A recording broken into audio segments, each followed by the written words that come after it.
muchos medios de comunicación. Ese es como uno de los referentes más importantes que tiene la historia de los friendships. Pero justamente también por esas informaciones que nos llegan, por esas que hemos investigado, bien sabemos hoy en día de que Ernesto Lafuente trabajó por los mormones en esa época, y que viajaba mucho al sur de Chile, mucho para los mormones. Yeah. Y hoy en día sabemos que Ernesto Lafuente vive en el norte de Chile y también trabaja para la iglesia mormona y es un mormón. O sea, ¿por qué no podríamos pensar de que los friendships también tendrían que ver con esta iglesia y con esta gente que también de alguna manera tiene tanta idea de las cosas y pienso yo bastante misteriosa? A veces el misterio, la respuesta a los misterios está mucho más cerca de va lo que más allá, queremos, ¿no? tiene que ver con todas estas sociedades secretas antiguas, con el objetivo de cumplir lo que no se cumplió, ese centro magnético mental que tanto se hablaba, que se trató de cumplir en la Segunda Guerra Mundial, y para muchos de los que no conocen deberían un poco investigar y saber de que la Segunda Guerra Mundial fue una guerra de brujos, una guerra totalmente esotérica en todo sentido de la palabra, y que está comenzando poco a poco a plasmar en el sur de Chile y sur de Argentina, poquito a poquito, y se va a comenzar a conocer cada día más. Bueno, dejamos ahí el tema. Seguimos adelante, los intraterrestres. Después de esa segunda introducción hay más datos. Queremos que nuestro invitado nos cuente cómo llegó hasta allí y algunas de las entradas, algunos de los sitios por donde se puede acceder a ese mundo. Enseguida volvemos.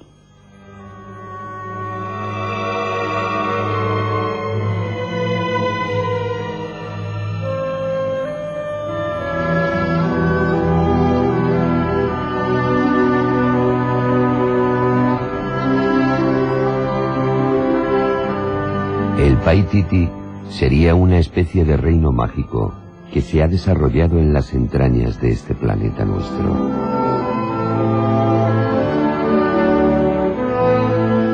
Es un lugar de leyenda al que solo han podido acceder unos pocos elegidos, conocedores del camino de entrada.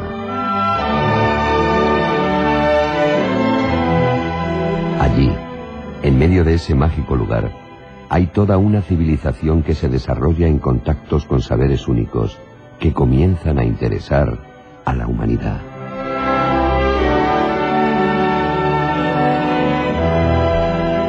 Shambhala, Agartha, el reino del Preste Juan, podrían ser otras de las formas de conocer este mágico mundo.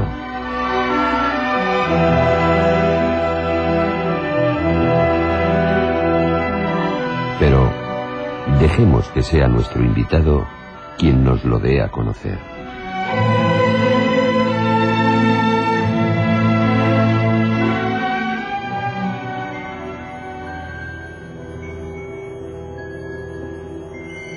Ahí estaba esa introducción. ¿Has escuchado, Camilo? ¿Estás cómodo ahí en Valencia? Muy bien, tranquilo. Me han tratado muy bien. Sí. Estamos viendo aquí como centro de operaciones para ir a otras ciudades. Bien, hay mucha gente aquí que está en el estudio que dice que se apunta a ese viaje que vamos a hacer al Paititi. ¿Cuándo nos vamos al Paititi? Ah, bueno, eso tenemos que verlo. Tratando de descubrir las pirámides y el Paratoari. Es en Perú además donde hay que ir a hacerlo, ¿no? Claro. Lugares por donde se entra al Paititi. ¿Y qué es el Paititi exactamente? Bueno, el Paititi lo conocemos por las leyendas del Dorado antiguo.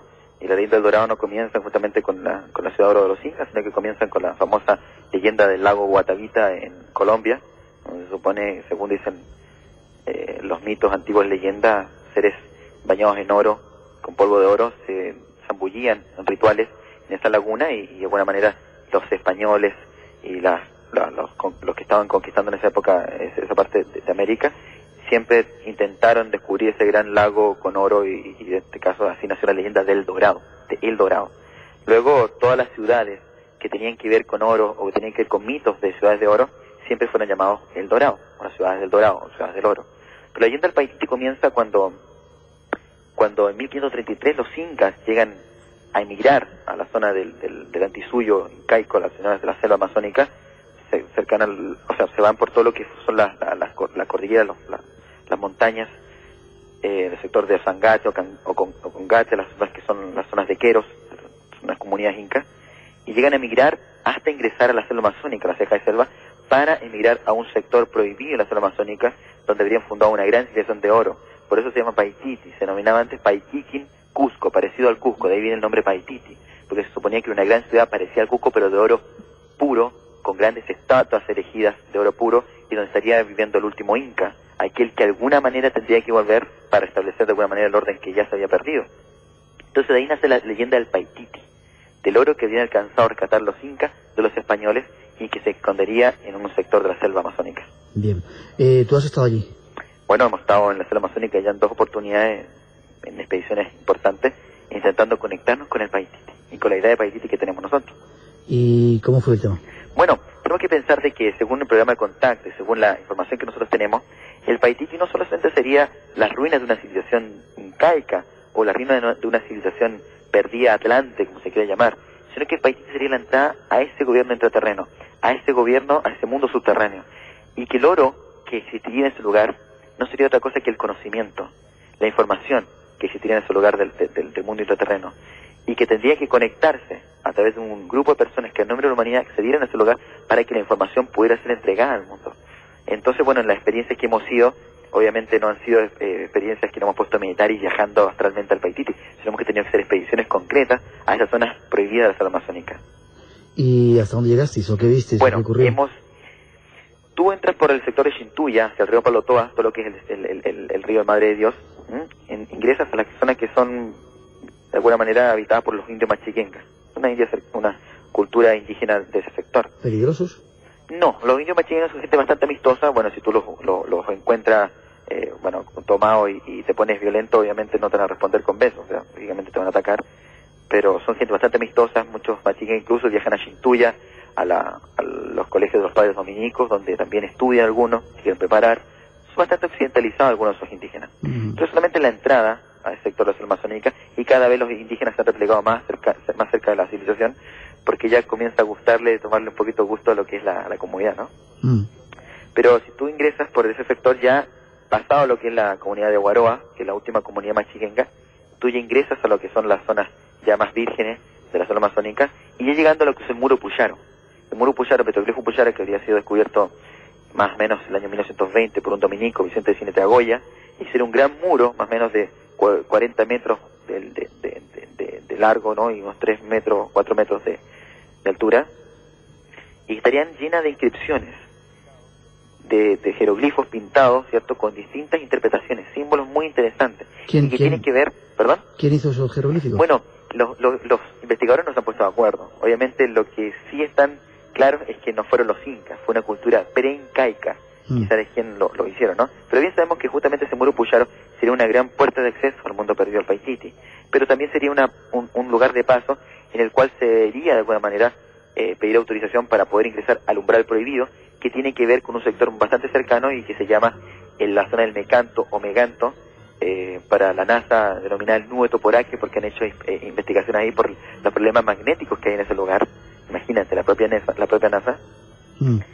Y que pasando ese lugar se denomina el sector prohibido o la puerta prohibida del Paititi. Tú ya ingresando a ese lugar ingresas a los territorios del Paititi, donde incluso es más, si llegas hasta vivenciar un tiempo bastante distinto, e incluso no solamente climático, sino que en tiempo real, o sea, como que llegas a vivenciar un tiempo alternativo distinto al que se gesta en el común de la Tierra. Ya, Camilo, ahora te pido que seas breve porque tenemos ya un montón de preguntas y el tiempo se nos está terminando. ¿Tú estuviste ahí y tuviste algún contacto más o sentiste algún ser o alguna presencia, alguno de estos guardianes? Bueno, la verdad es que nosotros, en el Muro Puyaro, ya vuelta de lo que, para resumirte bien el cuento, nosotros cruzamos el umbral prohibido, tuvimos una experiencia bastante fuerte, en este caso muy personal cada uno, bastante dura, y a la vuelta al Muro Puyaro nos dijeron que ahí encontraríamos respuesta y la confirmación a todo lo que habíamos vivido dentro del umbral prohibido del Paititi. Y bueno, ahí las 7 personas que estuvimos, los 7 que pertenecimos un poco al grupo y que fuimos a la expedición, gente incluso de España, de Estados Unidos, de Perú y de Chile, perteneciente yo, ahí vimos una experiencia de estos seres, cómo se proyectaban alrededor de nosotros y cómo comenzaban a pisar y a caminar cerca de nosotros. E incluso más, como te comentaba, a 3 metros de distancia, 3 metros y medio de distancia, un ser físicamente detrás de unos matorrales que estaba ahí, estimulando y confirmando el viaje y la experiencia que habíamos tenido en el sector de la selva amazónica. ¿Un ser físico o un ser físicamente, claro. Sí.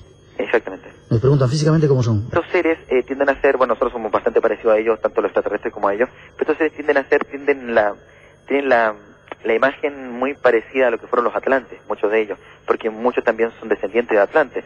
Son seres de tez cobriza, de largas barbas, de túnicas de distintos colores según la forma que tengan de vestirse, según los grados que tengan. Son seres incluso con ojos bastante alargados, parecían que fueran como mongoles, como si fueran orientales, o incluso hasta los sombreros que tienen como mandarín chino. Bueno, un poco la referencia que tenemos del contacto físico que vivió en el año 96 Ricardo González, justamente en el sector de la selva amazónica. Y bueno, y seres que proyectan